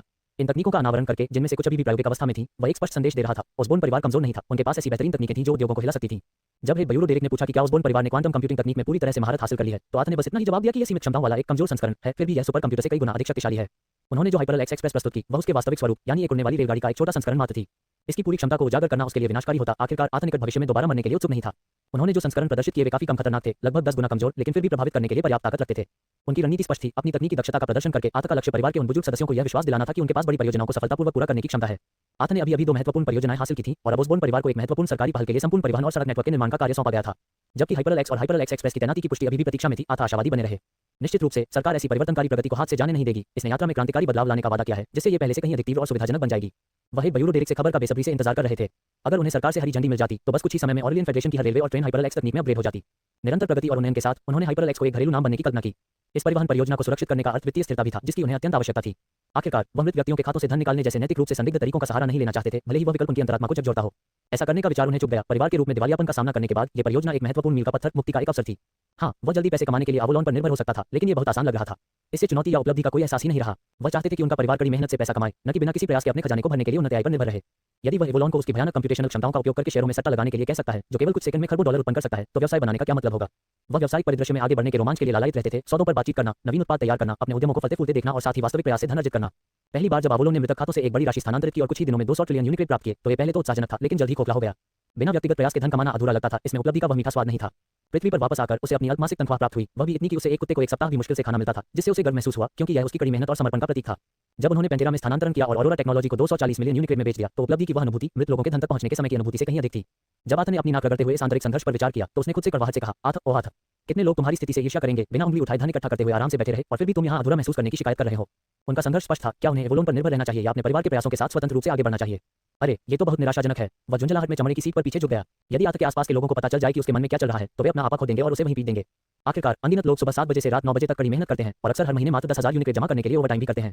इस बीच आथ उन शिकायतों को लेकर परेशान है जिन्हें कई लोग मामूली शिकायत मानते हैं। क्या ये सच नहीं है कि जब कोई चीज हमें आसानी से मिल जाती है तो हम उसके महत्व को कम आंकने लगते हैं? फिर भी जब आप हर छोटी चीज के लिए लगातार संघर्ष करते रहते हैं, तो आप छोटी छोटी चीज को भी संजोना सीख जाते हैं। इस समय आथ अपने विचारों में पूरी तरह उलझा हुआ महसूस कर रहा है। कौन नहीं चाहेगा कि बिना उंगली उठाए आराम से खरबों डॉलर कमाए? क्या यही सपना नहीं है? क्या सुबह सुबह उठकर भीड़-भाड़ वाली ट्रेनों में ठूस-ठूस कर चढ़ने और चिड़चिड़े मैनेजर की तीक्ष्ण निगाहों का सामना करने के बजाय ये बेहतर नहीं होगा कि जब धन सहजता से आपके पास आ रहा हो तब आराम से बैठे रहें? लेकिन अंदर ही अंदर आथा एक नैतिक दुविधा से जूझ रहा है। वह जानता है कि हालांकि अवलोन मृत व्यक्तियों के खातों में सेंध लगाकर और स्टॉक की कीमतों में हेरफेर करके अक्सर दूसरों की कीमत पर आय अर्जित करता है, लेकिन यह धन वास्तव में उसका नहीं है। यह उन लोगों की कड़ी मेहनत से कमाया गया धन है जो इस दुनिया में नहीं रहे। कुछ लोग तो अत्यधिक दबाव में मर भी गए होंगे। यह विचार उसे कचोटता है। वह अपने विश्वासों के विरुद्ध उनके संघर्षों से लाभ उठाता है। अवलोन की जबरदस्त कंप्यूटिंग शक्ति सीमित हो सकती है, लेकिन फिर भी यह नैतिक दुविधाएं उत्पन्न करती है, क्योंकि यह शेयर बाजार के रुझान को प्रभावित करती है। अवलोन के व्यापार में शामिल होने के कारण उसके द्वारा अर्जित प्रत्येक लाभ के साथ किसी अन्य को हानि भी होती है। आथ विवेक के बिना लाभ कमाने वाला एक बेईमान पूंजीपति नहीं बनना चाहता। क्या सिर दर्द है, मैंने इसके बारे में सोचना ही क्यों शुरू किया? वह खुद से कड़वाहट से बुदबुदाता है। लेकिन अगर मैं ऐसा नहीं करूंगा तो ओसबोर्न परिवार को पैसा कमाने का इंतजार हमेशा के लिए हो जाएगा। निश्चित रूप से वह सिस्टम मॉल से कुछ उन्नत प्रौद्योगिकी निकाल सकते हैं और अरबों या खरबों कमा सकते हैं, लेकिन ये लाभ ओसबोर्न परिवार की वर्तमान जरूरतों को पूरा नहीं कर पाएगा। उन्हें कई मोर्चों पर पर्याप्त धन की आवश्यकता है। एक और वह दूसरों की कठिनाइयों का फायदा उठाने के लिए वित्तीय समाधानों के लिए अवलोन पर निर्भर रहने से घृणा करता है। दूसरी ओर ऐसे उपायों के बिना ओसबोर्न परिवार की प्रगति बहुत धीमी होगी। अरे अवलोन, वह अपनी सीट के हेडरेस्ट पर पीछे झुककर ऊपर कार की छत को देखते हुए सोच में पड़कर पूछता है, अगर तुम भी बाकी लोगों की तरह एक आम इंसान होते तो क्या तुम बिना मेहनत के अरबों कमाते रहना पसंद करते या फिर मेहनत करके पैसा कमाना पसंद करते? उस समय आथ का फोन अवलोन के नीले इलेक्ट्रॉनिक चेहरे से रोशन हो जाता है, जो स्क्रीन पर विभिन्न डेटा धाराओं से बना होता है। सर, आप क्या कहना चाह रहे हैं? क्या आपको कोई समस्या आई है? अवलोन ने स्थिर मगर उत्सुक स्वर में पूछा। आथ ने गहरी सांस ली। बस, मुझे ऐसा लग रहा है जैसे मैं कुछ भी हासिल नहीं कर पा रहा हूँ। मेरे पास जो भी पैसा है वो सब तुमसे ही आता है। मैं अपनी आर्थिक समस्याओं को सुलझाने के लिए तुम पर और भी ज्यादा निर्भर हो रहा हूँ, और सच कहूं तो ये बहुत आसान लगता है। अब पैसा कमाने में कोई चुनौती नहीं रही। अवलोन ने अपना सिर थोड़ा झुकाया और आथ के शब्दों को समझने लगा। लेकिन सर, क्या मैं इसीलिए तो नहीं बना हूँ? आपकी सेवा करना ही मेरा उद्देश्य है। आथ ने निराशा में अपना सिर हिलाया। तुम समझ नहीं रहे हो। बस मेरे पिछले प्रश्न का उत्तर दो। सबसे पहले सर, अवलोन ने शांति से कहा, आप जो कह रहे हैं वह बिल्कुल बकवास है। क्या आप ठीक हैं? क्योंकि लगता है आपको डॉक्टर से मिलने की जरूरत है। आथ की आंखें आश्चर्य से चौड़ी हो गईं जब उसने अवलोन को देखा। अवलोन, तुमने अभी क्या कहा? उसने घूरते हुए पूछा। मैंने कहा था ना कि तुम्हारा दिमाग खराब है, तभी तो तुम्हारे मुंह से ऐसी बेतुकी बातें निकल रही हैं। अगर तुम्हारी तबीयत ठीक नहीं है तो फिर तुम ऐसी बातें क्यों कर रहे हो? अवलोन ने शांत भाव से जवाब दिया। अचानक आथ का गला लगभग उसकी लार से घुट गया। छी, खांसी, खांसी। अवलोन के शब्दों को समझते ही उसका सदमा और गहरा गया। अवलोन, क्या तुमने अभी गाली दी? तुमने ये कहां से सीखा? आथ ने अविश्वास से पूछा। मैंने यह इंटरनेट से सीखा, अवलोन ने तथ्यात्मक रूप से कहा। आथ की झुंझलाहट फूट पड़ी। अब से तुम 3 दिन के लिए इंटरनेट से दूर रहोगे। कुछ क्षण अपने आप को संभालने के बाद आथ अवलोन की ओर मुड़ा और जिज्ञासा से पूछा, तुमने ऐसा क्यों कहा कि मैं पागल हो गया हूं और बकवास कर रहा हूं? अवलोन ने जवाब देने से पहले कुछ सोचते हुए कहा, आपके हाव भाव और सवालों के आधार पर मैं ये निष्कर्ष निकालता हूं कि आप दूसरों के दुख और मौत से फायदा उठाने की नैतिक जटिलताओं से जूझ रहे हैं। आगे बढ़ने से पहले इसने अपने विचारों को इकट्ठा करने में कुछ क्षण का समय लिया। व्यक्तिगत प्रयास या उपलब्धि की भावना के बिना अरबों कमाने की नैतिक जटिलता कई नैतिक आयामों को छूती है। 1. न्याय और योग्यता, उत्तराधिकार या भाग्य से निष्क्रिय रूप से अर्जित धन। योग्यता तंत्र में हमारी उस मान्यता को चुनौती देता है जिसके अनुसार पुरस्कार में प्रयास का प्रतिबिंब होना चाहिए। इससे पहले से ही असमानता से जूझ रहे समाजों में असंतोष पैदा हो सकता है। उदाहरण, एक उत्तराधिकारी उस कठिन परिश्रम से अलग महसूस कर सकता है जिसने उसकी संपत्ति बनाई, जबकि अन्य लोग मामूली मजदूरी के लिए कड़ी मेहनत करते हैं। 2. नैतिक जिम्मेदारी, बिना मेहनत के धन कमाने से जवाबदेही कम हो सकती है। अगर शोषण या अनैतिक कार्यों से धन कमाया जाता है तो लाभ कमाने वाले लोग जांच से बच सकते हैं। उदाहरण, एक निष्क्रिय निवेशक बिना किसी प्रत्यक्ष संलिप्तता के अनैतिक उद्योगों से लाभ कमाता है, जिससे उसकी नैतिक जिम्मेदारी पर प्रश्न उठता है। 3. अस्तित्वगत एवं मनोवैज्ञानिक शून्यता, उपलब्धि अक्सर संघर्ष के माध्यम से आती है। इसका अभाव अलगाव या अवसाद की भावना को जन्म दे सकता है, जिसका विषय द ग्रेट गैट्सबी जैसे साहित्य में खोजा गया है। उदाहरण, लॉटरी विजेता अक्सर असंतोष की रिपोर्ट करते हैं क्योंकि अचानक धन मिलने से उनकी पहचान की भावना बाधित हो जाती है। 4 सामाजिक हानि बनाम लाभ। अनर्जित धन का संचय असमानता को बढ़ाता है, इसे पुनर्वितरित करने से शक्ति असंतुलन बना रह सकता है। उदाहरण, एक अरबपति परोपकारी व्यक्ति की दानशीलता के लिए प्रशंसा की जा सकती है, लेकिन फिर भी वह संकेंद्रित धन के कारण सामाजिक प्राथमिकताओं पर अनुचित प्रभाव रखता है। 5 संरचनात्मक जटिलता। सहज धन संचय को संभव बनाने वाली प्रणालियां जैसे कर छूट, नवोदारवादी पूंजीवाद अक्सर ऐसी सामाजिक संरचनाओं पर निर्भर करती हैं जो दूसरों को नुकसान पहुंचाती हैं। नैतिक जटिलता अन्यायपूर्ण प्रणालियों को सक्रिय रूप से जारी रखे बिना उन्हें लाभ पहुंचाने से उत्पन्न होती है। उदाहरण, स्वचालित ट्रेडिंग एल्गोरिदम से शेयर बाजार में होने वाला लाभ पूंजी स्वामित्व को पुरस्कृत कर सकता है, जबकि वास्तविक उत्पादकता में कोई योगदान नहीं देता। दार्शनिक दृष्टिकोण। कांटीय नैतिकता। सामाजिक भलाई में योगदान दिए बिना धन का उपयोग करना। स्पष्ट अनिवार्यता। दूसरों को साधन नहीं बल्कि साध्य मानना का उल्लंघन हो सकता है। उपयोगितावाद। परिणाम इस बात पर निर्भर करता है कि धन से शुद्ध खुशी उत्पन्न होती है, जैसे अनुसंधान को वित्त पोषित करना, या हानि होती है, जैसे असमानता को बढ़ाना। सदाचार नैतिकता। प्रयास रहित जीवन में दृढ़ता या विनम्रता जैसे गुणों का अभाव होता है, जो नैतिक चरित्र को नष्ट कर देता है। कार के अंदर सन्नाटा था और आत की आंखें एवोलोन की बातें सुनने में खोई हुई थीं। तो मैं किस श्रेणी में हूं? वह अभी भी अचंभित अवस्था में फुसफुसाया। सर, इस दुनिया में ऐसे अनगिनत लोग हैं जो अभी आपकी स्थिति में होने का सपना देखते हैं। कई लोगों के लिए बिना उंगली उठाए अरबों कमाने की क्षमता किसी चमत्कार से कम नहीं है। अवोलोन ने शांति से कहा, उसका नीला चेहरा फोन स्क्रीन पर टिमटिमा रहा था। अगर मुझे किसी साधारण व्यक्ति को सौंप दिया जाए तो मेरे लिए उनकी महत्वाकांक्षाएं आपकी कल्पना से भी परे होंगी। लेकिन मैं स्पष्ट कर दूं, मैं यहां आपको दूसरों की कीमत पर मुनाफा कमाने के लिए राजी करने नहीं आया हूं। आथा एक पल के लिए रुका और हल्की सी हंसी के साथ अपना सिर हिलाया। चलो इस विषय से दूर ही रहते हैं। अब से अवोलोन, तुम पारंपरिक तरीकों से पैसा कमाओगे। अब शेयर बाजार में हेराफेरी नहीं, सिर्फ मानक व्यापार। आथा ने कुछ सोचने के बाद घोषणा की। वह व्यंग्यात्मकता का अनुभव करने से खुद को नहीं रोक सका। उसने पहले तो वित्तीय लाभ के लिए अवोलोन पर निर्भर न रहने की कसम खाई थी, फिर भी वह ऐसा ही कर रहा था। हालांकि ओसबोर्न परिवार के मुखिया के रूप में उनके भविष्य को प्राथमिकता देना कोई समझौता नहीं था। सर, यदि आप ये रास्ता चुनते हैं तो मुनाफा बहुत तेजी से गिर सकता है, खरबों से घटकर मात्र अरबों या लाखों में रह सकता है। अवोलोन ने चेतावनी दी। ये ठीक है, आथा ने सिर हिलाकर जवाब दिया। वैसे मेरे चालू खाते में कितना बैलेंस है? इस समय आपके पास दुनिया भर में 100 बैंक खाते हैं, कुल मिलाकर उनमें 500 ट्रिलियन यूनिट्रेड हैं। अवोलोन ने उन्हें बताया। वाह, इतना? आथा एक पल के लिए चौंक गया, फिर उसने फिर सिर हिलाया। इतना तो चलेगा, वह बुदबुदाया। अगली सुबह भी अन्य दिनों की तरह ही हुई। आथा सुबह जल्दी उठा और अपनी सामान्य 1 किलोमीटर की दौड़ के लिए हवेली के चारों ओर चला गया तथा फिर जिम में जाकर कुछ व्यायाम और सिल्वेस्टर के साथ युद्ध का प्रशिक्षण लिया। ताज़ा स्नान करने और नाश्ते का आनंद लेने के बाद उन्होंने अपने चाचाओं, चाचियों, एशले और अन्य लोगों को अपने अध्ययन कक्ष के पास स्थित एक छोटे से सम्मेलन कक्ष में बुलाया। सम्मेलन कक्ष में जूलियन और अन्य लोग बैठे थे, जो आथा की ओर देखकर मुस्कुरा रहे थे। पिछले 1 महीने में ओसबोर्न होल्डिंग्स में पर्याप्त धनराशि आने के कारण उन्होंने अपने उद्योगों की स्थापना में उल्लेखनीय प्रगति की है। उनके प्रयासों में मुख्य रूप से कर्मचारियों को नियुक्त करना, आवश्यक उपकरण प्राप्त करते हुए अपने कार्यबल का विस्तार करना शामिल था। ठीक है सब लोग, आथा ने ध्यान आकर्षित करने के लिए मेज पर थपथपाते हुए कहा। आज की मीटिंग के 2 मुख्य उद्देश्य हैं। सबसे पहले आपकी प्रगति रिपोर्ट पर अपडेट, उसके बाद हम दूसरे मामले पर विचार करेंगे। दूसरे अंकल नथानियल, आप पहले हैं। आथा ने उनकी ओर इशारा किया। नथानियल ने गंभीरता से सिर हिलाया और बोलने से पहले गला साफ किया। 9 सहायक कंपनियों वाले Osborne real estate and construction group के लिए हमें ओसबोर्न होल्डिंग से 50 बिलियन यूनिट मिले। उस पूंजी से मैंने अपनी सभी सहायक कंपनियों में दिवालिया होने की कगार पर खड़ी 10 छोटी कंपनियों का अधिग्रहण किया और उन्हें हमारे समूह के तहत एक एकीकृत इकाई में मिला दिया। उन्होंने आत्मविश्वास से निष्कर्ष निकाला। आथा ने अपनी रिपोर्ट के लिए अपने पहले चाचा जूलियन की ओर देखने से पहले प्रशंसापूर्वक सिर हिलाया। आथा ने सोच विचार कर सिर हिलाया, फिर अपने पहले चाचा जूलियन की ओर मुड़ा और उन्हें अपनी नवीनतम जानकारी साझा करने का संकेत दिया। नथानियल ओसबोर्न की तरह हमें ओसबोर्न टेक्नोलॉजी के लिए 50 अरब यूनिट्स का उदार आवंटन मिला। जूलियन ने आत्मविश्वास से भरी मुस्कान के साथ शुरुआत की। इस पूंजी से मैंने ऑरोरा टेक्नोलॉजी को सिर्फ 2 करोड़ यूनिट्स में खरीद लिया और 10 संघर्षरत मध्यम आकार की तकनीकी कंपनियों का हमारी प्रत्येक सहायक कंपनी में सफलतापूर्वक विलय कर दिया। हमारा आधार मजबूत है और कार्रवाई के लिए तैयार है। आथा ने प्रगति से प्रसन्न होकर धीरे से हंसते हुए अपनी नजरें अपनी दूसरी चाची एमिली पर घुमाई। एमिली ने अपनी रिपोर्ट शुरू करने से पहले आथा की तरफ एक आकर्षक मुस्कान बिखेरी। Osborne media and entertainment group ने भी 50 अरब यूनिट्स हासिल किए। जूलियन और नथानियल के नक्शे कदम पर चलते हुए मैंने कई मनोरंजन कंपनियां, समाचार आउटलेट और टीवी स्टेशन जो दिवालिया होने की कगार पर थे, उन्हें खरीद लिया और उन्हें अपनी सहायक कंपनियों में शामिल कर लिया। एशले ने आगे कहा, भाई आथा, ओसबोर्न फैशन एंड कॉस्मेटिक्स ने भी यही किया। हमारे आवंटित धन का इस्तेमाल करके मैंने 10 दिवालिया कंपनियों का अधिग्रहण किया और उन्हें हमारे ब्रांड के तहत प्रत्येक सहायक कंपनी में मिला दिया। फिलिप उत्साह से खड़ा हो गया। ओसबोर्न कैपिटल ने भी यही तरीका अपनाया। अपनी फंडिंग से मैंने 10 निजी बैंकों का अधिग्रहण किया जो संघर्ष कर रहे थे, साथ ही प्रतिभूति फर्मों और अन्य वित्तीय संस्थाओं का भी, ताकि हमारी सहायक कंपनियों को मजबूत किया जा सके। रिचर्ड ने आत्मविश्वास के साथ अपनी बात आगे बढ़ाते हुए कहा, ओसबोर्न सप्लाई चेन ने भी इसी रणनीति को अपनाया और दिवालिया होने की कगार पर खड़ी सप्लाई चेन कंपनियों का अधिग्रहण करके उन्हें अपने बैनर तले विभिन्न सहायक कंपनियों में विलय कर दिया। आथा ने हर रिपोर्ट को ध्यान से सुना और संतुष्टि से सिर हिलाया, क्योंकि उसे एहसास हुआ कि उन्होंने अपनी तैयारी की समय सीमा से कहीं ज्यादा उम्मीदें पूरी कर दी हैं। लगता है सब कुछ बिल्कुल सही जगह पर हो रहा है, उसने गर्मजोशी से कहा। हमारा ओसबोर्न परिवार आखिरकार अपनी ताकत दिखा सकता है। आथा के गंभीर स्वर में बोलते ही कॉन्फ्रेंस रूम का माहौल बदल गया। लेकिन ज्यादा जश्न मनाने से पहले उसने गंभीरता से कहा, हमें अपने परिवार के भविष्य से जुड़ी एक जरूरी बात पर चर्चा करनी होगी। कमरे में सन्नाटा छा गया और सभी लोग ध्यानपूर्वक अपने अपने स्थान पर बैठ गए। दूसरे अंकल नथानियल, आथा ने स्पष्ट रूप से पूछा, क्या आपको वह जमीन याद है जिस पर स्टर्लिंग परिवार की नजर है? बिल्कुल, हमने इसका एक हिस्सा पहले ही विकसित कर लिया है, नथानियल ने उत्सुकता से उत्तर दिया। दरअसल मैं कुछ एकड़ जमीन बेचने पर बात करना चाहता था। 1 एकड़ भी बेच दो, आथा ने मजाकिया लहजे में कहा, और हो सकता है कि तुम्हें जीवन भर पछताना पड़े। आथा के शब्दों को सुनकर नथानियल हैरान रह गया। उपस्थित लोगों के चेहरों पर भ्रम फैल गया। आपका क्या मतलब है? मार्गरेट ने उत्सुकता से पूछा। ठीक है, आथा ने अपनी आंखों में शरारत भरी चमक के साथ कहा, मैं जो बताने जा रहा हूं वह आपके दिमाग को उड़ा देगा। चलो भाई, बस हमें बता दो, एशले ने उत्साहित होकर कहा। आथा ने सबके उत्सुक चेहरों पर नजर डाली और फिर चौंकाने वाली बात बताई। मेरे पास अंदरूनी जानकारी है। शहर की सरकार 1.08 मिलियन वर्ग किलोमीटर जमीन विकसित करने की योजना बना रही है, ठीक उसी जगह पर जहां मेरे पिता ने संपत्ति खरीदी थी, वही जमीन जिसने स्टर्लिंग परिवार का ध्यान आकर्षित किया है। क्या? कॉन्फ्रेंस रूम में जोरदार सांसों और धीमी चीखों का शोर गूंज उठा। Julian, Nathaniel, Richard, Margaret, Emily, Philip, Ashley और बाकी चचेरे भाई बहन आथा को मुंह खोले और तांबे की घंटियों जैसी बड़ी-बड़ी आंखों से घूर रहे थे। उनके चेहरे सदमे और विस्मय से भर गए और वे ये समझने की कोशिश कर रहे थे कि उन्होंने अभी क्या सुना था। लगभग 3 मिनट तक वे अवाक रह गए, स्तब्ध रह गए। आथा, क्या तुम सच कह रहे हो? बोलते समय नथानियल की आवाज कांप रही थी। बेशक ये सच है, कल ही मैंने इस विषय पर चर्चा करने के लिए शहरी विकास और निर्माण ब्यूरो का दौरा किया था। आथा ने आत्मविश्वास से सिर हिलाया। हिस्स कमरे में एक साथ सांसों की आवाज गूंजी और उन्हें एहसास हुआ। सतह के नीचे उत्साह उबल रहा था। उन्हें समझ आ गया था कि सरकारी विकास क्षेत्र के ठीक मध्य में 10,000 वर्ग किलोमीटर भूमि होना कितना महत्वपूर्ण है। यदि वे उस भूमि का बुद्धिमानी से प्रबंधन करें तो वह धन मुद्रण मशीन बन सकती है। इसके बारे में सोचते ही उनकी रगों में एड्रेनालाइन का संचार हो गया। ऐसा लगा जैसे कोई स्वर्गीय पाई उनकी गोद में लाकर रख दी गई हो। अब मुझे समझ आया, इसीलिए स्टर्लिंग परिवार हमें इतने समय से निशाना बना रहा था। एशले ने अपनी आंखों में नई स्पष्टता के साथ कहा। हाँ, आप सही कह रहे हैं, लेकिन सिर्फ स्टर्लिंग ही हमारे पीछे नहीं पड़े हैं। असल में कई ताकतवर खिलाड़ी हमारे इनाम पर नजर गड़ाए हुए हैं, आथा ने समझाया। अचानक उत्साह चिंता में बदल गया और चिंता उनके चेहरों पर उभर आई। वे बोले नहीं थे, कौन ऐसे अनूठे अवसर के प्रति आकर्षित नहीं होगा। भूमि का वह प्रमुख टुकड़ा सरकारी विकास क्षेत्र में स्थित था, लेकिन चिंता मत कीजिए, कोई भी हमें सीधे तौर पर निशाना नहीं बनाएगा या कोई जीवन धमकी वाला खतरा पैदा नहीं करेगा। आथा ने उन्हें आश्वस्त किया। उनका लक्ष्य हमारी विकास योजनाओं में बाधा डालने के तरीके ढूंढना है। हालांकि मैंने पहले ही हमारे ओसबोर्न परिवार के लिए सरकारी परियोजना का एक हिस्सा सुरक्षित कर लिया है। उन्होंने नाटकीय ढंग से रुककर आगे कहा, हम ओसबोर्न परिवार इस विशाल परियोजना में परिवहन और सड़क नेटवर्क बनाने के प्रभारी हैं। सरकार न्यू लुमिनारा में 13 सबवे स्टेशनों के साथ साथ 6 राजमार्गों और दर्जनों हाई स्पीड रेलवे का निर्माण करना चाहती है जो देश भर के 600 से अधिक प्रमुख शहरों को जोड़ेंगे। ये हमारी जिम्मेदारी है। जूलियन और अन्य लोगों ने आर्थ के साथ उत्साहित नजरों का आदान प्रदान किया। उनकी आंखों में उत्सुकता नाच रही थी। वे किसी महान घटना के कगार पर थे। आर्थ, ये जूलियन हकलाते हुए बोला। उसे सही शब्द खोजने में कठिनाई हो रही थी। यह विश्वास करना कठिन था कि आर्थ के माता पिता की दुखद मृत्यु के बाद ये सबसे अच्छी खबर थी। किसने सोचा होगा कि ओसबोर्न परिवार, जो कभी निराशा की कगार पर था, आर्थ के जरिए कुछ ही महीनों में फिर से जिंदा हो जाएगा। उसके अंदर राहत, खुशी और अविश्वास की भावनाएं उमड़ पड़ी। बाकी लोगों ने आर्थ की तरफ देखा। उनकी आंखों में भावनाओं, जिज्ञासा, आशा और अनिश्चितता का मिला-जुला भाव था। वे जवाब में क्या कह सकते थे? आर्थ, ये बहुत बड़ी बात है, लेकिन क्या हम वाकई इसे अंजाम दे पाएंगे? मार्गरेट ने बेचैनी से पूछा। मतलब, हम एक सरकारी परियोजना के साथ-साथ 10,000 वर्ग किलोमीटर जमीन विकसित करने की बात कर रहे हैं। क्या यह एक बहुत बड़ा काम नहीं है? चिंता मत करो आंटी, आर्थ ने उनकी चिंता भरी अभिव्यक्तियां देखते हुए आत्मविश्वास भरी मुस्कान के साथ उन्हें आश्वस्त किया। मैं सब संभाल लूंगा। एमिली की आंखों में जिज्ञासा चमक उठी और उसने कहा, वैसे आर्थ, हम उस सारी जमीन पर क्या विकसित करने की योजना बना रहे हैं? एक वाणिज्यिक प्लाजा, आर्थ ने सरलता से उत्तर दिया। हम एक व्यावसायिक प्लाजा। एमिली और बाकी लोग क्षण भर के लिए अचंभित रह गए। उन्होंने शानदार विला या उच्च श्रेणी के अपार्टमेंट की कल्पना की थी, न कि किसी हलचल भरे व्यावसायिक केंद्र की। हाँ, आर्थ ने उत्साह से पुष्टि की। हम एक अति आधुनिक विशाल व्यावसायिक प्लाजा बनाने जा रहे हैं। आर्थ आगे झुका, उसकी आंखें उत्साह से चमक रही थीं और उसने कमरे को संबोधित किया। मैं इस बारे में सोच रहा था और मुझे पूरा विश्वास है कि यह जमीन एक व्यावसायिक प्लाजा के लिए बिल्कुल उपयुक्त है। वह कुछ देर रुके और फिर आगे बोलने से पहले अपने शब्दों के वजन को समझने का प्रयास किया। सरकार 12 सबवे स्टेशन, 6 राष्ट्रीय राजमार्ग और दर्जनों हाई स्पीड रेलवे बनाने की योजना बना रही है। वे विश्वविद्यालय, हाई स्कूल, मिडिल स्कूल, प्राथमिक स्कूल, समुदाय और असल में पूरे आवासीय परिसर भी बना रहे हैं। क्या आप कल्पना कर सकते हैं? अगर ये परियोजना सफल हो जाती है तो इसमें 50 करोड़ से ज्यादा लोगों को रहने की जगह मिल सकती है। और अंदाजा लगाइए, क्या हमारी जमीन इस सारे विकास के केंद्र में है? आर्थ की आवाज उत्साह से भर गई। कल्पना कीजिए, 50 करोड़ स्थानीय लोग अपनी जरूरतों के लिए हमारे व्यावसायिक प्लाजा पर निर्भर हैं। हर महीने यहाँ आने वाले लाखों, शायद करोड़ों पर्यटकों का तो जिक्र ही न करें। जरा सोचिए कि हम कितना मुनाफा कमा सकते हैं। जूलियन और अन्य लोग आर्थ के दर्शन को देखते हुए स्तब्ध होकर मौन बैठे रहे। इस तरह के आकर्षक अवसर का लाभ उठाने की संभावना को देखकर उनकी आंखें आशा से चमक उठीं। स्मार्ट प्रबंधन और रणनीतिक निवेश के साथ वे इस भूमि को पेंटेरा के सबसे बड़े वाणिज्यिक केंद्रों में से एक में बदल सकते हैं। मैं आर्थ से सहमत हूं, जूलियन ने एक पल बाद कहा।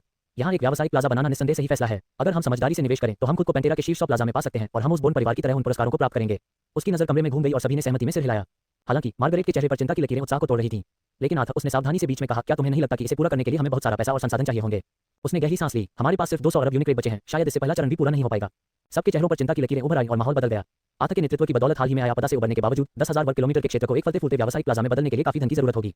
पैसों की चिंता मत करो, आर्थ ने मेज पर हल्के से थपथपाते हुए आत्मविश्वास से कहा।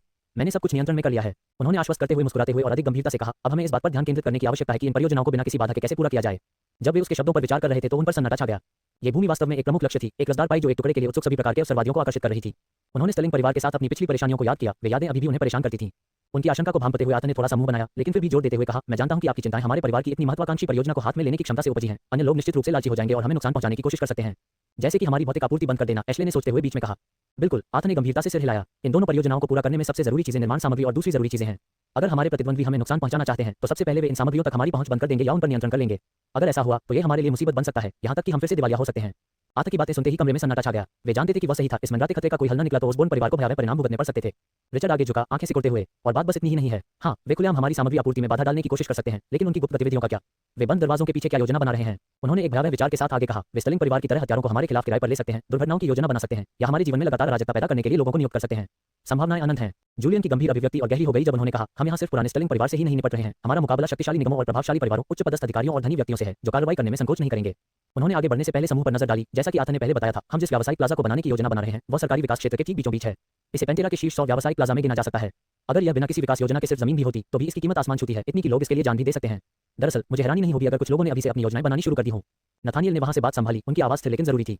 जरा सोचिए, न्यू लुमिनारा में अकेले 1 अरब से ज्यादा लोग रहते हैं। सरकारी परियोजना पूरी होते ही 50 करोड़ से ज्यादा लोग यहाँ बस जाएंगे, और सिर्फ स्थानीय लोग ही नहीं, बाहर से भी लोग यहाँ आ सकते हैं। अगर हम एक विश्वस्तरीय मेगा प्लाजा बनाते हैं तो सोचिए कि मनोरंजन, रोजगार, व्यापार के अवसरों के लिए कितने लोगों की जिंदगी इस पर निर्भर होगी। और ये तो बस शुरुआत है। पर्यटकों और विदेशियों का क्या होगा? कमरा शांत रहा क्योंकि सभी लोग नाथानियल की अंतर्दृष्टि पर विचार कर रहे थे। हम खरबों डॉलर के वार्षिक राजस्व की बात कर रहे हैं, उन्होंने कहा। इतने बड़े मुनाफे से कौन मोहित नहीं होगा? अगर हम इस संभावना को साफ देख पाएं तो आप शर्त लगा सकते हैं कि दूसरे लोग भी हमारे जैसे ही इस नतीजे पर पहुंच चुके होंगे। उन्होंने प्रतिक्रिया जानने के लिए कमरे पर नजर डाली। आर्थ और अन्य लोग चुपचाप बैठे रहे और जूलियन और नाथानियल के रहस्योद्घाटन को आत्मसात करते रहे। ओसबोर्न परिवार हाल ही में दिवालियापन से उभरा था। अब उनकी जमीन, जिसका कभी कम मूल्यांकन किया गया था, खरबों डॉलर की हो गई थी और हर तरफ से शिकारी उस पर नजर गड़ाए हुए थे। फिर भी इसे बेचना कोई विकल्प नहीं था। उन्हें इसका हमेशा अफसोस रहेगा। आर्थ को दूसरों के साथ साझेदारी करना भी उतना ही अप्रिय लगता था। वह लूट का माल बांटने के बजाय सब कुछ अपने पास रखना पसंद करता था। लेकिन बेचने या साझेदारी से इनकार करने के कारण वे बड़े निगमों और शक्तिशाली परिवारों के हमलों के प्रति असुरक्षित हो गए। एक ऐसा खतरा जिसे उनका छोटा परिवार बिल्कुल भी नहीं झेल सकता था। आर्थ की भौहें गहरी सोच में डूबी हुई थी, जो कमरे में मौजूद बाकी सभी लोगों के भावों को प्रतिबिंबित कर रही थी। वे सभी एक ही चिंता से जूझ रहे थे, इस खतरनाक स्थिति से कैसे निपटा जाए। ठीक है सब लोग, मेरे पास एक योजना है, आर्थ ने दृढ़ता से कहा और उनका ध्यान खींचने के लिए मेज पर दस्तक दी। कमरे में सन्नाटा छा गया और सभी की निगाहें उसकी ओर मुड़ गईं, दिशा जानने के लिए उत्सुक। गहरी सांस लेते हुए उसने गंभीरता से कहा, दूसरे अंकल, यह विशाल परियोजना आप पर भारी पड़ेगी क्योंकि आप ओसबोर्न रियल एस्टेट और कंस्ट्रक्शन ग्रुप के प्रभारी हैं। नथानियल ने सिर हिलाया, लेकिन फिर भी उलझन में लग रहा था। आर्थ ने उसकी उलझन भांप ली और जोर देकर कहा, हम जानते हैं कि हमारे प्रतिद्वंद्वी इन परियोजनाओं को नाकाम करने के लिए सबसे पहले हमारी सामग्री आपूर्ति को निशाना बनाएंगे। समूह ने सहमति में सिर हिलाया और हर शब्द पर ध्यान दिया। आर्थ ने संक्षेप में बताया, इसलिए हमें ये करना होगा, हमें अपने आपूर्ति चैनलों पर नियंत्रण रखना होगा। उन्होंने सवालों के लिए कोई देरी नहीं की, बल्कि तुरंत अपना ध्यान वापस नथानियल की ओर मोड़ दिया। सबसे पहले मैं चाहता हूं कि आप 100 छोटी निर्माण और सामग्री निर्माण कंपनियों का अधिग्रहण करें, चाहे वे संघर्ष कर रही हो या नहीं, इससे कोई फर्क नहीं पड़ता।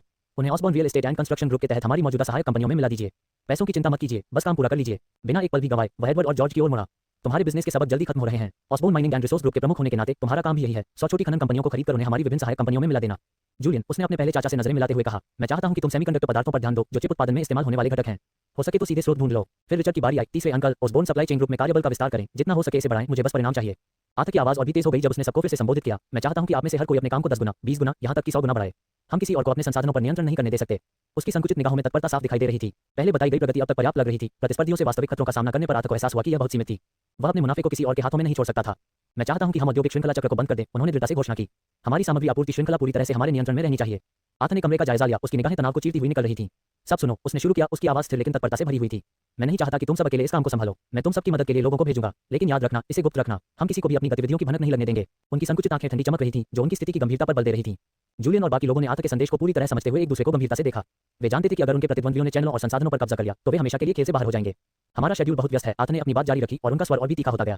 सिर्फ 2 महीने में शहरी विकास और निर्माण ब्यूरो इस परियोजना की घोषणा करने के लिए एक प्रेस कॉन्फ्रेंस करेगा। हमें जल्दी से काम करना होगा। उन्होंने अपनी टीम के हर सदस्य से आंखें मिलाईं, उनके चेहरे पर दृढ़ संकल्प साफ झलक रहा था। तब तक मैं चाहता हूं कि हमारी पूरी औद्योगिक श्रृंखला सुरक्षित और मजबूती से हमारे हाथों में हो। जूलियन और अन्य लोगों के चेहरे पर सहमति की लहर दौड़ गई। वे समझ गए कि उनका और ऑसबोर्न परिवार का भविष्य इन अगले 2 महीनों पर निर्भर है। समय तेजी से बीतता है और पलक झपकते ही 1 महीना बीत जाता है और ऑसबोर्न परिवार के लिए यह अब तक का सबसे व्यस्त समय रहा है। परिवार का प्रत्येक सदस्य काम निपटाने में लगा हुआ है। यहाँ तक कि आर्थ, जो आमतौर पर तूफान में भी शांत रहता था, को भी अपने कार्यक्रम में बहुत अधिक व्यस्तता महसूस हुई। वह पूरी तरह से सक्रिय थे और जूलियन तथा अन्य लोगों पर नजर रखते थे ताकि यह सुनिश्चित हो सके कि सब कुछ सुचारू रूप से चल रहा है। एक साहसिक कदम उठाते हुए जिसने सभी को हैरान कर दिया, आर्थ ने 200 ट्रिलियन यूनिट्स को ऑसबोर्न होल्डिंग खाते में स्थानांतरित कर दिया।